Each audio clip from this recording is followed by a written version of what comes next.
if you would find it easier to spend money on something like a bathroom renovation or having your kitchen done or a dream holiday over doing something just for you, then stick around with me for a few minutes because we've got something we need to talk about.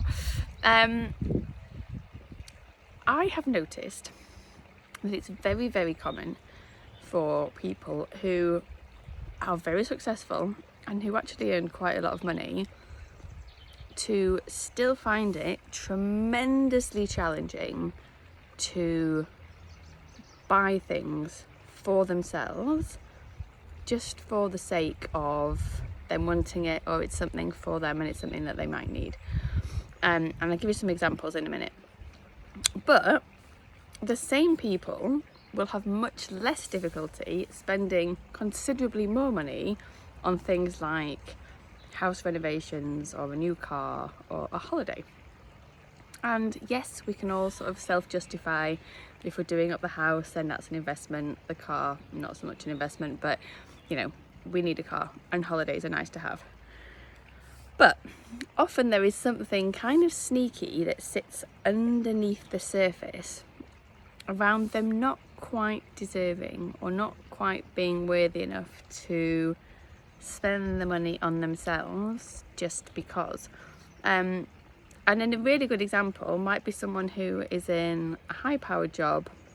They spend a long time at their desk and their job is very, very stressful. So they have a lot of muscle tension, but they can't quite bring themselves to spend money on a regular massage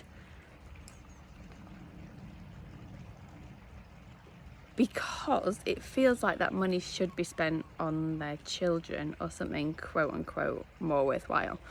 And my invitation to you on this sunny Sunday is there is nothing more worthwhile than you being able to spend money on the stuff that you need so that you get to feel good, because really what's the point of life if you can't treat yourself and you can't let yourself have what you need? And at the same time, it's really, really important just to recognize that this is a massive, massive challenge for an awful lot of people, because we learn from such a young age that we're supposed to put everybody else first. We learn that we're not meant to have needs. Wanting to do something like a regular massage, it feels indulgent, it feels unnecessary, it feels like we're being somewhat, I don't know, greedy in some way. And so we deny ourselves the things that we really, really desire. And I would love this to stop for you. I would love for you to be able to have a better relationship with money and to be able to advocate for yourself. Now, actually, this comes up a lot where there is a single parent family and then it feels like there's so much more pressure on the finances. But there's also lots of times where, you know, the main breadwinner in the family, they're giving so much to maybe other halves that don't earn as much, maybe kids if they've got kids, but they can't give to themselves. You are worthy, you are deserving, but that's the underlying thing of like, I somehow don't deserve this. So I would love to help you to learn to understand your relationship with money and your money story, because this stuff happens early on, right? We see it gets modeled to us by our parents.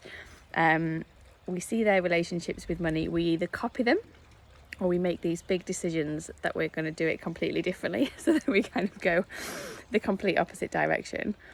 And if we aren't really questioning and looking at, well, what is my money story? What are my rules around money? How is my relationship with money showing up in my day-to-day and impacting me? And for those of you in a relationship scenario, where am I not able to advocate for myself and explain why this thing is important to me, why I'm going to do it, and also why do you even feel that you need to ask permission from somebody else to do the things that you want to do, right? So there's so much that goes into it. And I am hosting an open and honest conversation about money tomorrow, Monday the 15th of April, as part of my Find Your Voice masterclass series.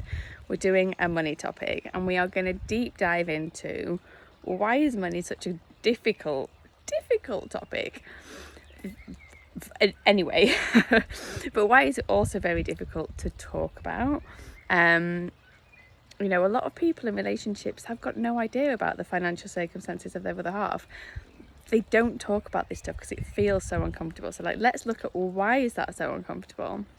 Digging into your money story a little bit so you can just start to make sense of, oh, this is why I feel this way, this is why I act this way, and maybe to start to open up other opportunities of like, maybe I could do this thing instead so that I can actually enjoy my life a little bit more and spend less time quite so fearful around money, spending money. Is it all going to run out? Like, it's a complicated topic. So come and spend 75 minutes with me tomorrow afternoon, UK time. So morning in the US, middle of the night if you're over in Australia, but I'm here for you if you would like to be there. And let's dive into this.